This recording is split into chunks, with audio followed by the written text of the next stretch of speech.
was like, if you gonna leave, you can take your stuff and you can get out. So what I did, I went back upstairs and I started packing my shit. And I know she's back.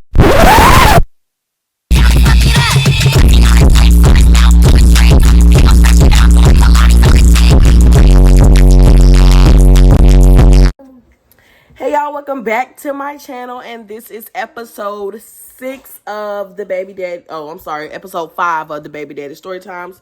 This episode will be a little bit longer than the last one. So get your popcorn ready, baby. So it's story time. So I'm gonna just go ahead and get right into it. So around this time, it was my baby daddy's birthday. So he texted me. I knew it was his birthday. I'm like, oh, happy birthday. Like, what you want for your birthday type shit. Like, whatever you want, I'm going to get it to you. Because you remember in the last story time, I told you I was buying his love. So whatever he wanted, I was going to do it. So he said, I want some head for my birthday. Oh, hell no. And I know, knowing y'all gonna be like, bitch, you should have known he only wanted you for sex. That's what he wanted for his birthday. Yes, he told me he wanted head for his birthday. So, the only thing was his birthday was during the week, I believe. I don't remember if it was during the week or not, but for whatever reason, my grandma was hell bent on keeping me in that house. Like, she was like, no, you not going nowhere. Like, if you leave this house, you might as well take all your stuff with you. So we pretty much got in an argument when I asked her, like, you know, can I go see my boyfriend? It's his birthday. I want to spend his birthday with him, whatever. So, we pretty much got in an argument over that. And she was like, if you gonna leave, you can take your stuff and you can get out. So what I did, I went back upstairs and I started packing my shit. And I know y'all gonna be like, bitch, you really was ready to be homeless for this man? Yes, I was ready to die by that dick. For real. Like, you're a dummy, bitch. I was gonna do whatever to see my man, even if that mean being homeless, bitch. Because I had previously told him, like, I didn't want to be here no more. And he was just like, you know, I'm here for you. Like, anything you need, I'm here for you. And so in my mind, I'm like, I'm not going to tell him I'm running away. I'm going to just wait until, like, we in the car or something. I'm going to tell him, like, I ran away type shit. So I'm texting him, like, okay, come get me. Like, I'm about ready to leave type shit. He like, okay, I'm on the way. So whole time I told y'all a few story times back that he lived about 25-30 minutes away. So that gave me time to pack up my stuff, get my clothes on, and be outside by the time he pulled up so I can go. So I'm packing my stuff. My grandma is coming in the room like, no, you not going nowhere. Like, you don't want to play with me. You don't want to try me. And I'm like, I am. I'm going. You told me to take all my shit, so I'm taking all my shit and I'm going. So I'm packing. We arguing. She basically pretty much saying, like, you not going nowhere. And I'm saying, yes, the fuck I am. I'm going. So it got to the point where I got my stuff. I got all my stuff. And we got downstairs. And this is at this point, he like, I'm here. So I know it was now or never, bitch. You got to get out this house. So I take my suitcase. I think I had like a little book bag or something. I got all my school stuff in my bag because I know I'm still have to go to school. All right, y'all. So my storage got full. I had to delete some stuff so I can finish telling this story. So we get to the point where we're at the door and I have my stuff. I'm pulling out the door. And she pulling me back. Like, you better not leave this house. I yanked my stuff. I ran down the street and I got in the car and we drove off. And we in the car, I'm telling him pretty much, like, what happened and stuff. And he not really saying too much. Like, okay, well, you know, like, just, I don't remember what he said. But I know it wasn't nothing too serious because I don't remember it. So it wasn't like, oh, well, you gonna have to go back. Like, it was nothing like that. He was just like, oh, okay, like, that's crazy that she was acting like that. And I'm like, yeah, I know, right? Because why the fuck is she tripping?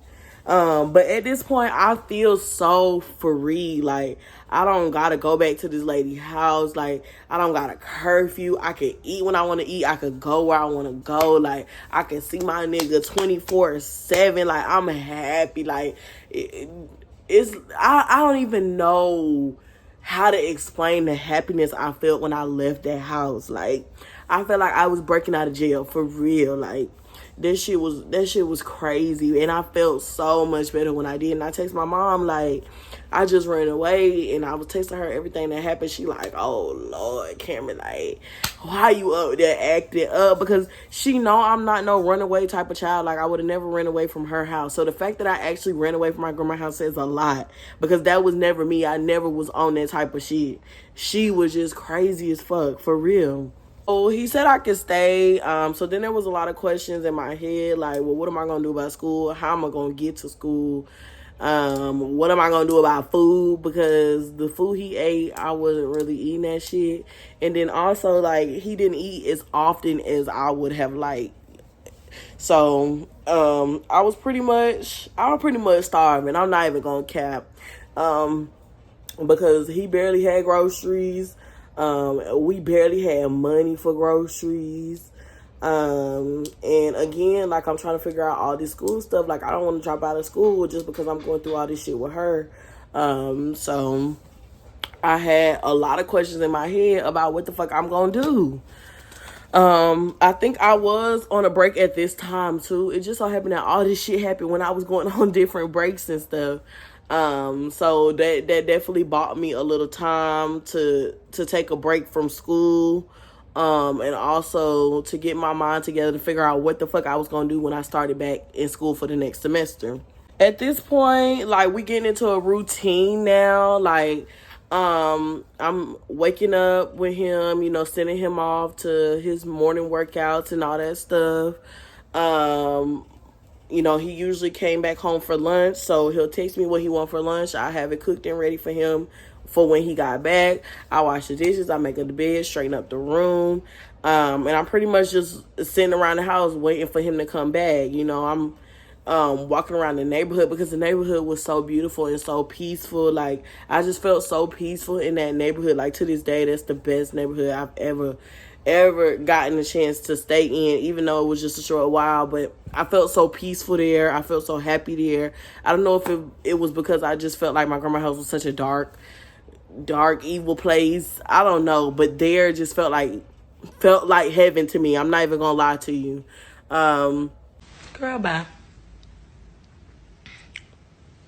So I was in good energy there. I was happy. Like, at my grandma's house, I would sleep literally till 5 o'clock in the afternoon.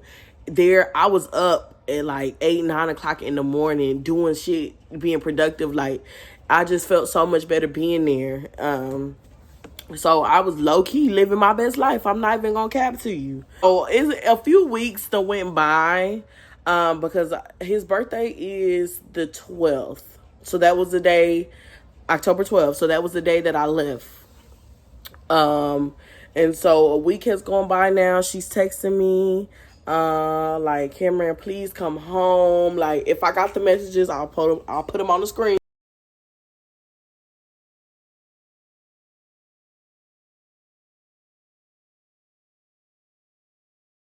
So yeah, I was pretty much being real, like, rude and disrespectful at this point.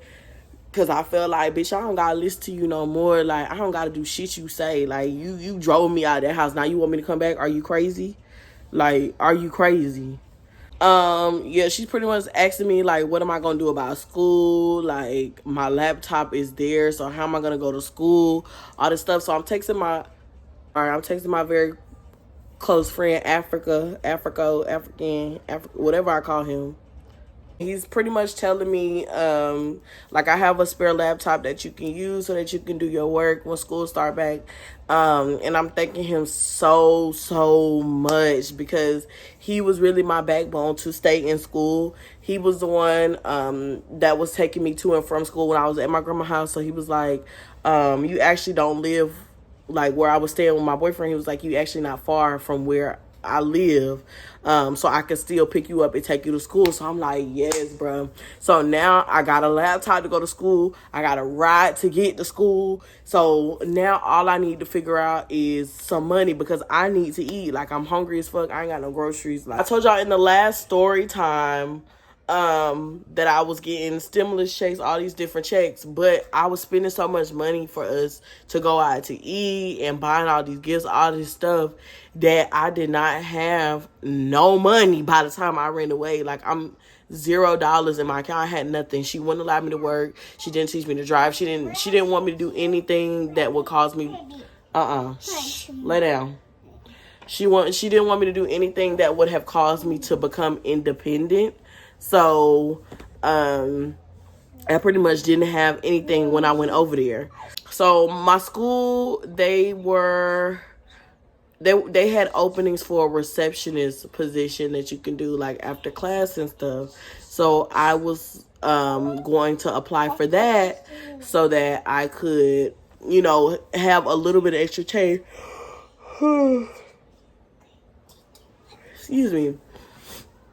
So that I can have a little bit of extra change, so that I can have at least some food to eat. You know what I'm saying? So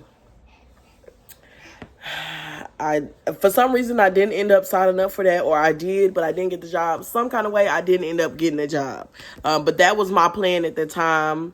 I know my friend Africa, he would literally take me to Walmart, and I would buy like a few necessities.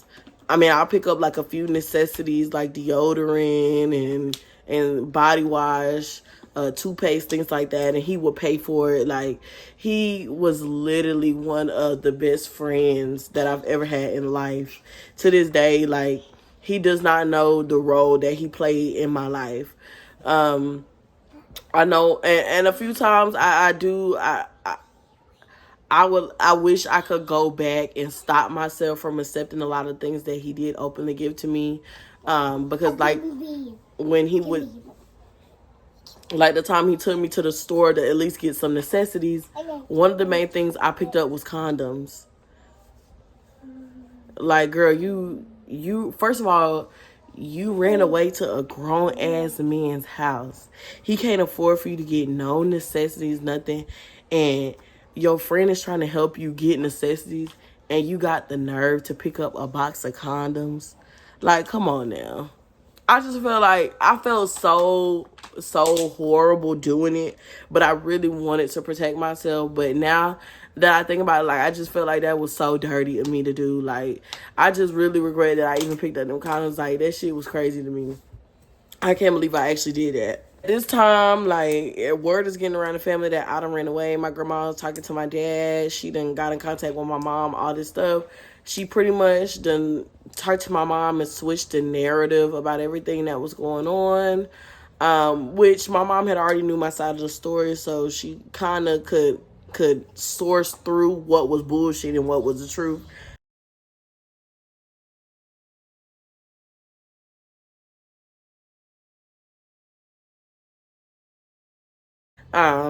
Because my grandma have a tendency to lie and make the story sound like, it was in her favor. So my mom, she called me and she was like, you're gonna have to talk to your grandma because, she's the one that's paying for your schooling and stuff. Like it would be the adult thing to do to go ahead, and just apologize and talk to her, see if y'all can have a sit down type thing. And at first I wasn't really open to it, but I did eventually talk to her, but we not gonna get to that just yet. So around this time, I said I had picked up the condoms and stuff, so we were having a lot of sex, like at least once a day, like a lot of sex. So I guess where that led to. But yes, around this time, I think around the 15th or 16th of that month is when I conceived. So this is actually how I got pregnant. So yes, around this time we were getting it in. I'm not even gonna lie to you, because that was the most time that we had been around each other since we've been together. So we were doing the damn thing. Okay, so then it starts reaching towards the end of October. I keep hearing his roommate. Please get out of the camera, baby, because your hair not done. Okay, so I keep hearing his roommate talk about a Halloween party, and I'm getting excited, like, oh, like, I ain't never been to one of y'all parties. I ain't been to no parties out here, period. I ain't been to no parties since I graduated high school at this point, so I'm excited about this Halloween party, like, oh, I need to see if I can get me a costume, like, but I'm not saying this to him. I don't know why I never brought up the fact that I knew about the party to him. But and for whatever reason, we never talked about it. But I didn't know that a party was coming. So on the day of the party, he tells me that the military is coming over for inspection of their house, which at the time sound believable, but now that I know what I know. So at the time it was believable, but now that I know everything that I know that all of this that he made up was lies and it was bullshit. So he pretty much telling me like, oh, he's having a party and well, not having a party, he's having an inspection, and the military is coming to inspect his house. Like, none of my stuff can be nowhere around the house. We got to clean up the house because the military is gonna be inspecting it. So I'm like, oh, okay. Like, of course it gotta be spick and span. So I'm scrubbing the tub down. I'm organizing all the random shit he got laying around. I had suitcases in the corner.